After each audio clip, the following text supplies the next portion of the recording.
and I'm getting weary. I discovered the DS the night before my consultation with my bariatric surgeon. I knew nothing about it. And, but once I found out about it, it seemed to make a lot of sense to me. I researched it, had a meeting with my bariatric surgeon. He still thought maybe because of my advanced stage that I should have the RNY because there can be absorption issues, but he left it in my hands. I decided on the DS. Anybody can regain if they apply themselves. I've only heard of one DS who has regained all their weight. And they tell you they did everything wrong. They set out to sabotage themselves. I have met people who've had other surgeries who have regained all their weight. But we're going to get into that. It's all about choices. It's all about relationship with food and how you look at things and what you decide to do with your life. But I knew the point that I was at, I didn't want to have to deal with the thought of a revision. I've heard of more people getting a revision to a DS. Very rarely do you hear anybody get a revision from a DS to something else. And I did my research. I found it to be the answer for me. I'm not pushing anything to anybody, but I just know what I discovered, what I found out, and what some of my friends found. Some of the things doctors tell their patients about DSers is that we smell, that we wear diapers because we always have diarrhea, that we look sickly, and that our poop smells.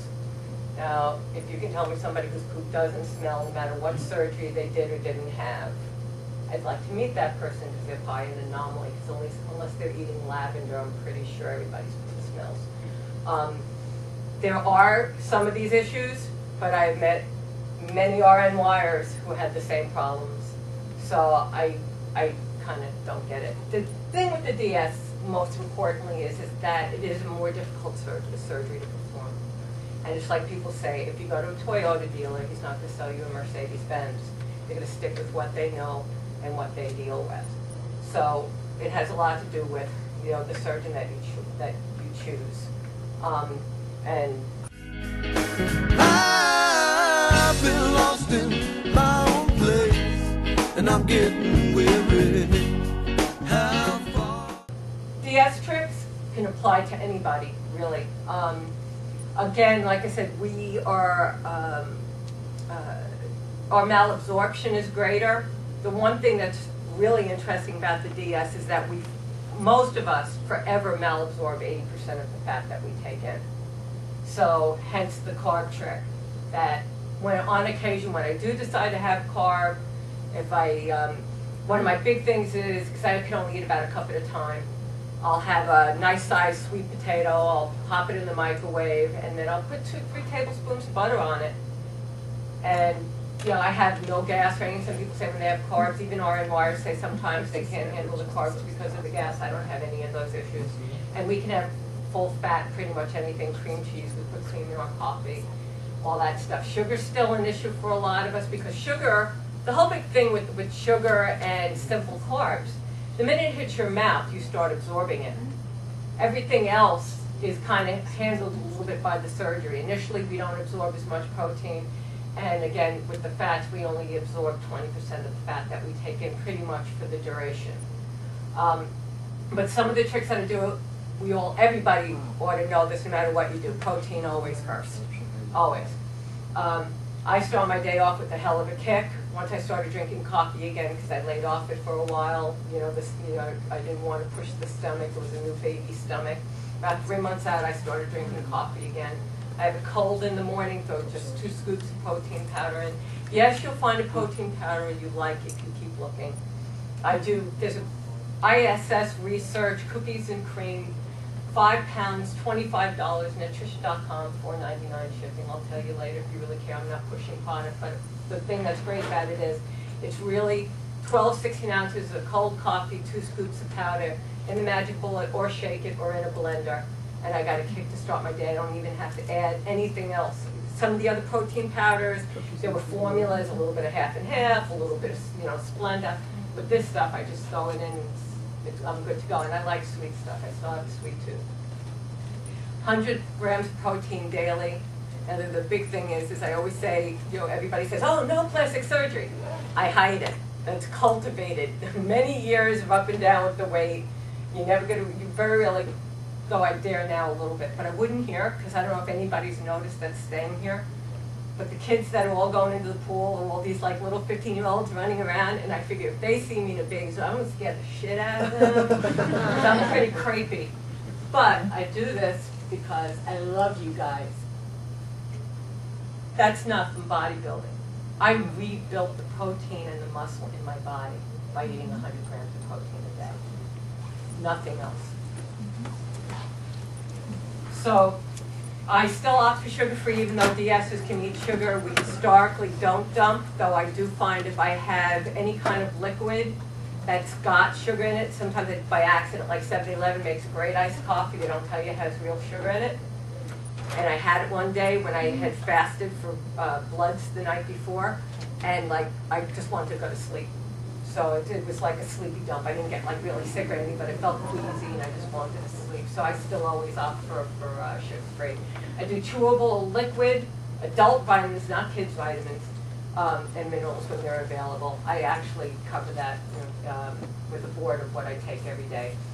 Eat slowly, especially in social situations. I come closest to getting any kind of sick when I'm in a social situation. I'm not paying attention to what I'm doing. Because I still have this limit. I was really lucky. Early post-op, I kind of had this ticking in my belly that kind of told me stop eating now. It was like a little clock. It was like tick, tick, tick, tick, tick. And if I pushed it over that, I got what I call the overflow valve. 10 minutes? Mm-hmm. 10 minutes? 10 minutes left. Oh, shit. I'm sorry. White meat, chicken and turkey and gravy and sauce. I cannot do it straight, even as a DS, or maybe others can, but it's just one of those things for me. I do an electric pressure cooker, and I just throw shit in it, half an hour, 45 minutes, done, even frozen. Because I know people are always saying, oh, you see, processed foods will kill you. That's what I think. You know, the Atkins diet in its earliest form really worked for people. Now they started coming up with everything, and it's all processed, and they've bastardized it. And it kind of ruined the healthiness of it. I realize now that I do what they tell you to do. I go the perimeter of the supermarket, almost always, and very rarely down the shelves. And if it is, it's usually to find something liquid and sugar-free. And I do the George Foreman roaster. I just throw a 4-pound chicken in the roaster. Let George do my cooking for me. The kitchen doesn't get hot. I mean, everything can be done nice and I've been lost in my own. That was not my hair loss, but it was pretty typical of what I started to lose at 2.5 months out, which is, you know, pretty much happens to everybody. But before everybody goes out and cuts their long, beautiful hair, try some hair vitamins first. You won't necessarily lose hair, but if you start to see signs of it, I did the Ultra Nourish Hair by GNC. That helped. I still take the Maxi Hair because it's a little bit cheaper. And sometimes if I run out of them, I just take an extra B vitamin. And if your body's not absorbing it or it's too much, you just get to pee it away because that's what happens with B vitamins. I've been lost in my own place, and I'm getting weary. How far is heaven? And I know that I need. So my regimen is even though I'm not hypothyroid, I take a very low dose of Synthroid. It helps the Hashis. Each of these things are groupings of what I take at the same time. 2 chewable multis, for me it's a Centrum Silver. I do capsules over tablets because to me they break apart quicker in your system. 2 of the Maxi Hair and 100 milligrams of zinc.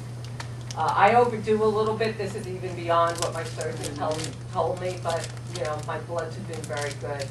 2 chewable ADEX, which mostly DSs have. Not a lot of RNYers take them, but they are dry A, D, E, and K.